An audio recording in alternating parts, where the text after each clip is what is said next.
we can yield freely as the Spirit transform us to the image of our Lord Jesus. Tayo, kung tayo lang magre-rely sa banal na Espiritu ng Diyos, walang dahilan kung bakit hindi tayo magbabago ang ating buhay. Amen. Amen. So, pag-usapan na natin ngayon, the 9 qualities of the fruit of the Holy Spirit na ito, binanggit na natin at binasa, ang unang-una, number 1 is love. Yeah. Ano nga ba itong love, no?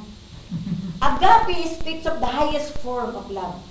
At ang agape, it is the love of God. Yung agape, ito'y pag-ibig ng Diyos. Amen? Amen. So, it is also the fruit of the Spirit. Now, the Bible tells us what love is not and what love is. Oh. Ngayon, makikita natin, sabi dito, punta tayo sa,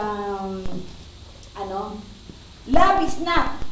Ang ibig sabihin, love is not just doing good works for others. Ang pag-ibig hindi lang na ikaw ay nakakagawa ng mabuti sa iyong kapwa. Ang ibig sabihin, mayroon isang preacher na nagsasabi, sabi nito na, you can give without loving, but you cannot love without giving. Amen. So kasama sa pagbibigay ang pag-ibig, dahil hindi, pwede kang magbigay ng walang pag-ibig. Diba? Madalas, pwede na, nanghihingi ng okay, bigay ka na. Dahil gusto mo lang siya matulungan, pero walang pag-ibig na dala doon. Pero hindi ka pwedeng umibig na hindi ka nagbibigay. Amen. Kapag umibig ka sa isang tao, di ba kahit na siyang asawa, kahit na siyang boyfriend, kapag umibig ka, lahat gagawin mo dahil iniibig mo siya. Hadlangan mo pa ang lahat ng mundo.